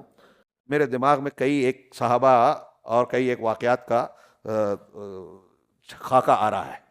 میں منتخب نہیں کر پا رہا ہوں کسے پیش کروں. صلح حدیبیہ کے موقع پر عروہ بن مسعود ثقفی جو اس وقت مشرک تھے, اللہ کے رسول صلی اللہ علیہ وسلم کے پاس معاہدہ لکھنے آئے تھے. آپ نے سنا ہوگا, پڑھا ہوگا, نہیں پڑھا ہے تو ضرور پڑھے. ہاں, انہوں نے صحابہ کرام کا اللہ کے رسول صلی اللہ علیہ وسلم کے ساتھ جو معاملہ, تعلق, محبت دیکھی, تو اس کو جب لوٹے اپنے مکہ والوں کے پاس, تو ان کو مشورہ دیا. معاہدہ تو کر لیا, لیکن ان کو مشورہ دیا کہ مکہ والوں, میں اپنی طرف سے تم کو ایک مشورہ دینا چاہتا ہوں. ہاں, بولے کیا؟ وہ بولیے. کہا محمد صلی اللہ علیہ وسلم کی مخالفت چھوڑ دو. اور وہ جو باتیں کہی اس کی وجہ جو بتائی کہ مخالفت چھوڑ دو, اگر وہ فتح پا گئے تو تمہارے ہی رشتہ دار ہیں, اور اگر تم چاہتے ہو کہ وہ دب جائیں تو دنیا کے لوگوں سے وہ بھیڑیں گے تو خود بخود ختم ہو جائیں گے, تم ان کی خلاف ورزی مت کرو. تو وجہ کیا بتائی؟ کہا میں نے قیصر, کسریٰ, روم اور فارس اور دوسرے بہت سے مقامات کے بادشاہوں کو دیکھا ہے. یہ بہت جگہ جاتے تھے.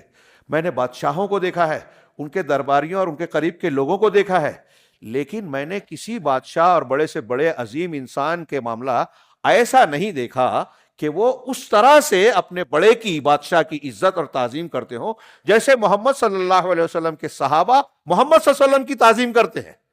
واللہ کی قسم, میں نے دیکھا کہ جب وہ وضو کرتے تھے تو ان کے پانی کا ایک قطرہ زمین پر گرنے کی بجائے صحابہ اپنے ہتھیلیوں پر لیتے. جب آپ اپنا لعاب دہن نکالتے, انہیں تھوکنا جس کو بولتے ہیں, جب آپ نے تھوکا تو آپ کا لعاب لوگ ہاتھ پہ لیتے, اپنے بدن پہ لگاتے. اللہ کی قسم, میں نے ایسی عزت اور تعظیم کرتے ہوئے کسی کو نہیں دیکھا. جب اللہ کے رسول کوئی انہیں حکم دیتے کہ ایسا کرو تو صحابہ لپک کر کرتے تھے. ایسی محبت کسی کی نہیں دیکھی. اب یہاں بھی دیکھیے کہ لعاب اور یہ تبرک نبی کے لیے تھا, ابو بکر صدیق اور عمر فاروق کے ساتھ لوگوں نے نہیں کیا. کچھ لوگ کہتے دیکھو ایسا ہے تو بزرگوں کا لعاب جو ہے برکت والا ہو سکتا ہے. نہیں, اللہ کے رسول نے نہیں بتایا, صحابہ نے نہیں کیا, ابو بکر صدیق اور عمر فاروق کے ساتھ نہیں کیا. اچھی طرح دماغ میں بٹھائیے. یہ ایک نمونہ دیکھیے. بدر پھر مقداد بن اسود نے شاندار باتیں کہی. حضرت مقداد نے کہا کہ اللہ کے رسول آپ آگے بڑھیے, اللہ آپ کو برکت دے. ہم جو ہے اگر ہم موسیٰ علیہ الصلوۃ والسلام کی قوم کی طرح نہیں ہے کہ ان کی طرح کہیں کہ آپ اور آپ کا رب جا کے لڑو اور ہم یہاں بیٹھے ہیں. ہم کہیں گے کہ آپ چلیے, ہم آپ کے ساتھ ساتھ ہیں, چاہے برق غیمات تک کیوں نہ چلنا پڑے, ہم آپ کا ساتھ دیں گے, اپنی جانوں کی قربانیاں دیں گے. ان کو دعا دی. پھر آپ نے کہا کہ لوگوں مشورہ دو. تو حضرت سعد بن معاذ جو انصار کے ایک سردار تھے, ان کو سمجھ میں آ گیا کہ یہ جتنے لوگوں نے ابھی جواب دیا مہاجرین میں سے تھے, یہ انصار کا جواب اللہ کے رسول صلی اللہ علیہ وسلم سننا چاہتے ہیں. کھڑے ہوئے اور پوچھا کہ اللہ کے رسول ایسا لگتا ہے کہ آپ ہمارا جواب چاہتے ہیں. وقت زیادہ ہو گیا,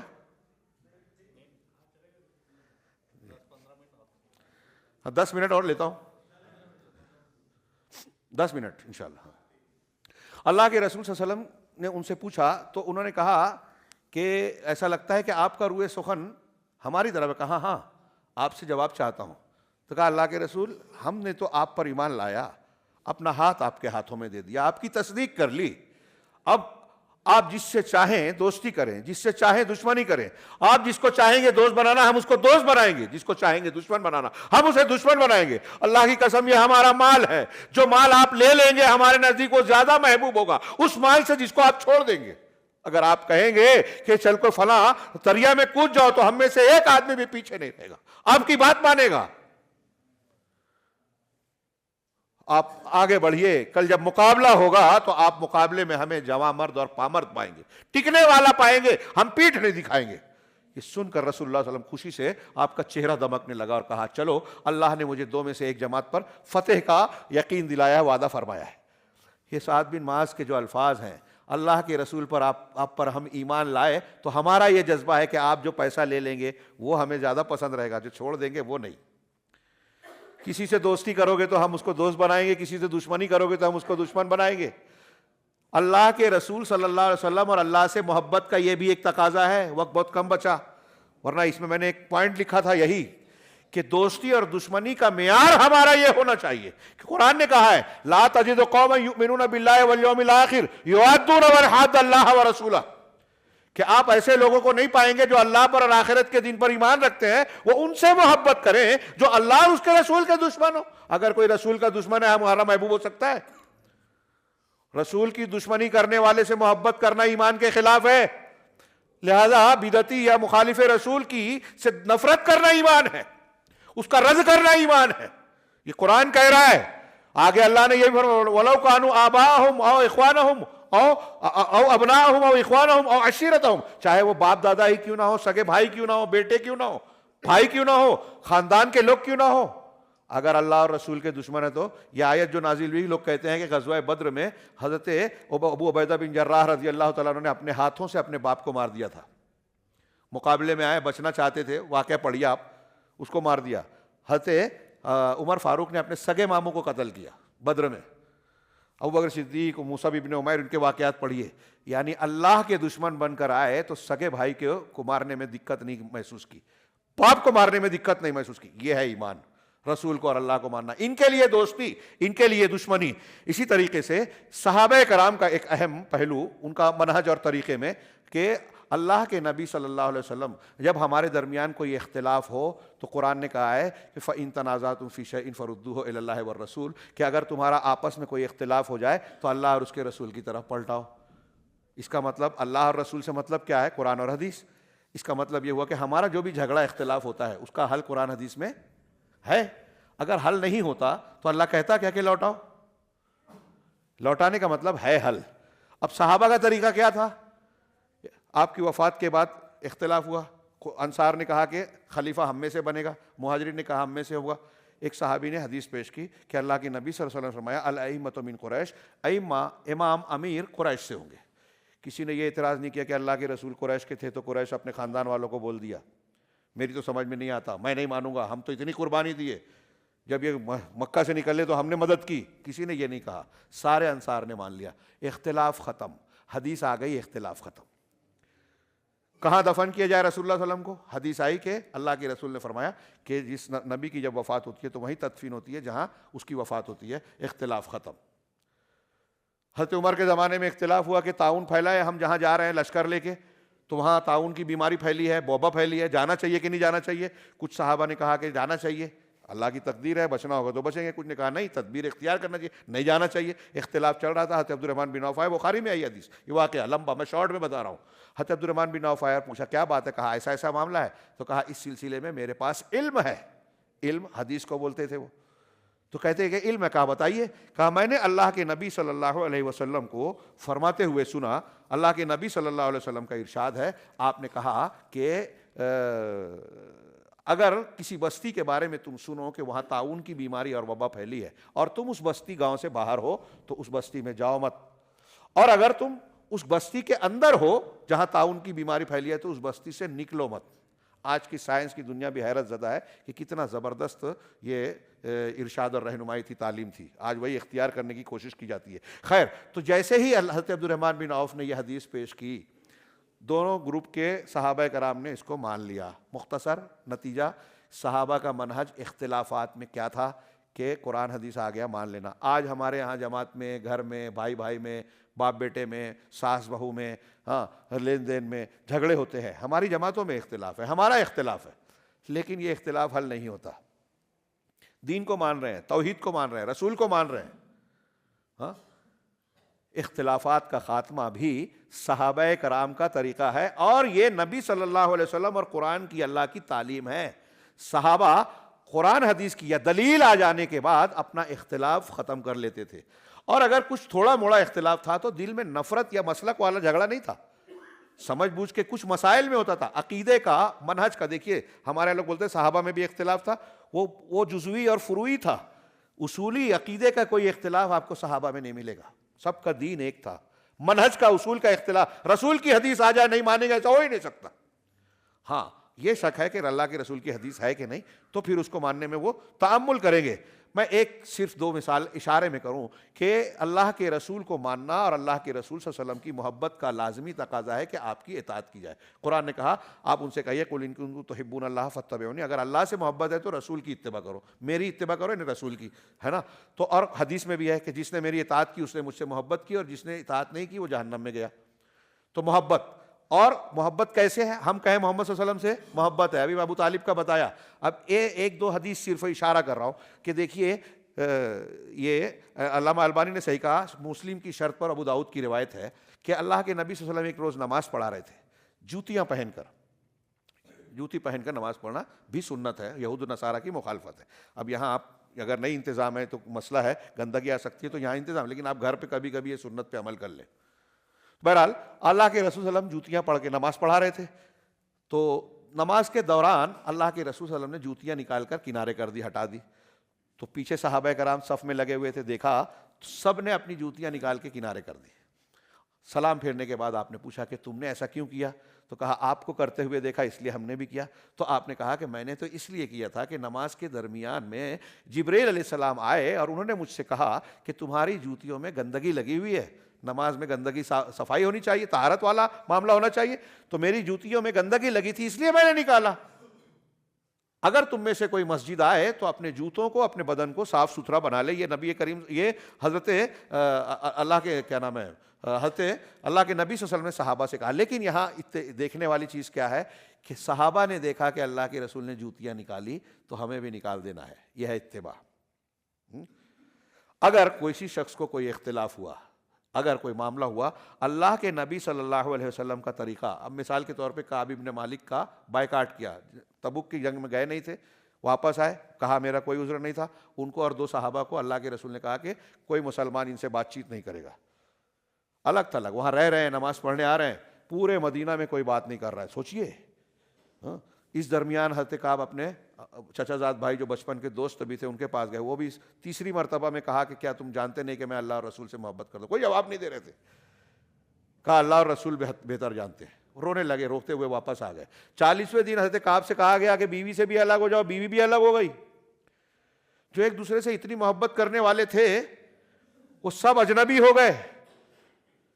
پھر 50ویں دن جب توبہ قبول ہوئی تو سارے لوگ آ کے کوئی آواز لگا کے، کوئی مل کے، کوئی ملاقات کر کے سب مبارکباد دے رہے ہیں کہ مبارک ہو، اللہ نے تمہاری توبہ قبول کر لی۔ غور کیجئے کہ اللہ تعالیٰ نے، اللہ کے رسول نے کہا بائیکاٹ کر دو، سارا مدینہ جو ہے ایک بات کرنے والا نہیں ملا۔ ہاں، اور حضرت کعب بھی مان رہے ہیں، بیوی کو کہا، بیوی بھی الگ ہو گئی، کوئی اعتراض نہیں کیا۔ یہ اللہ کے نبی صلی اللہ علیہ وسلم کی اتباع کا معاملہ ہے۔ اللہ کے نبی صلی اللہ علیہ وسلم کی اتباع کے معاملے میں آپ دیکھیے کہ غزوہ بدر کے جو قیدی تھے ان کے بارے میں آپ نے مشورہ کیا کیا کرنا چاہیے، تو حضرت ابو بکر صدیق نے کہا کہ ہمارے رشتہ دار اور ایسے ایسے ہیں، فدیہ لے کے چھوڑ دو اور یہ فدیہ کی رقم آگے جنگ میں کام آئے گی۔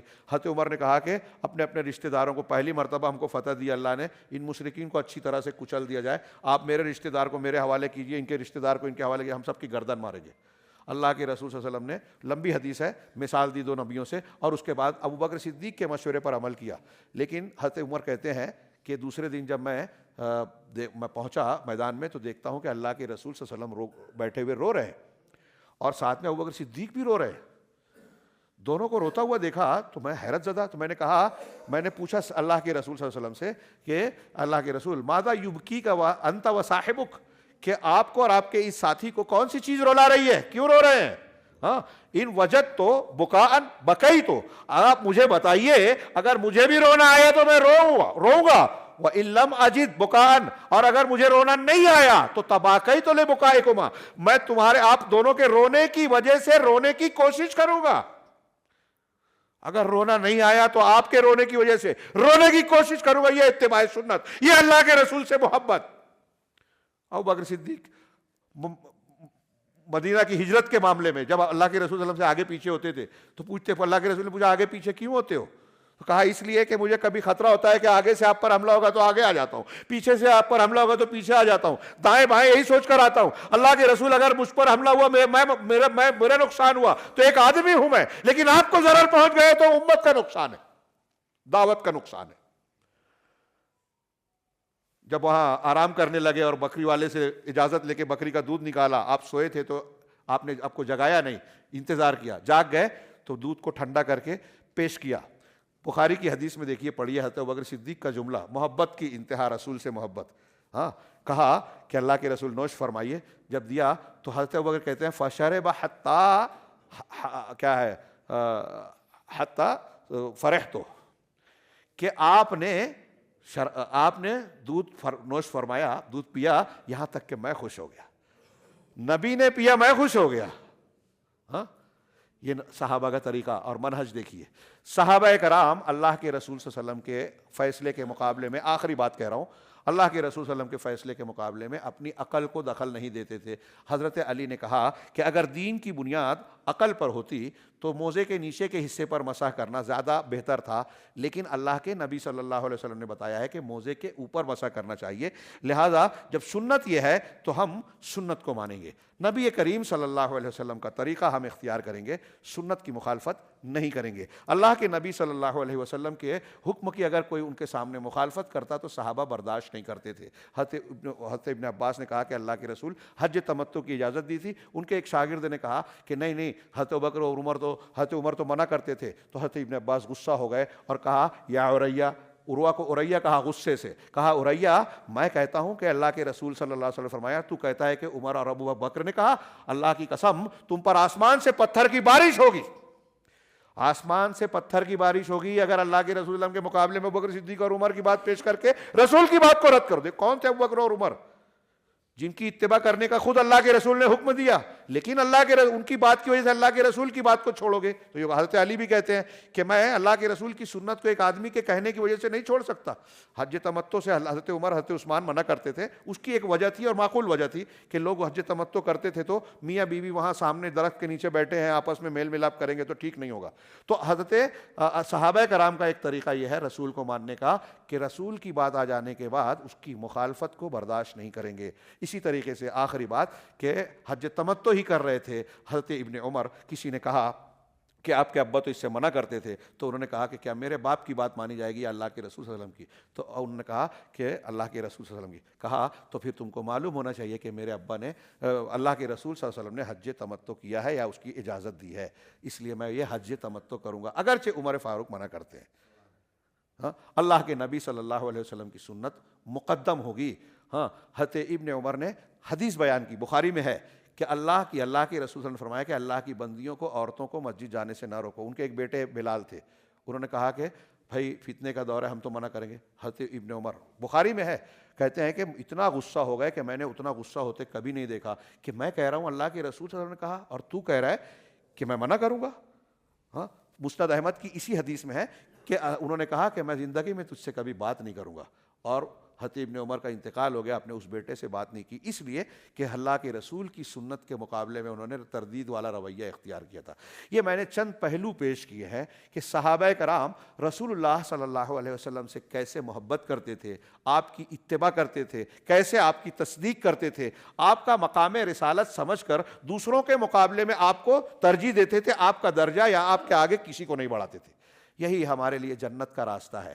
ہم یہاں جتنے بیٹھے ہیں اور میری آواز جتنے تک پہنچے، میں ان سے پھر سے ایک آخری جملہ یہ پہلے والی بات کہوں کہ اگر ہم چاہتے ہیں کہ جہنم کی آگ اور بھیانک عذاب سے، اللہ کی ناراضگی سے بچ جائیں، جنت میں داخل ہوں، تو ہمارے لیے سب سے بڑا معیار صراط مستقیم کی بنیاد محمد رسول اللہ صلی اللہ علیہ وسلم کی سنت ہے.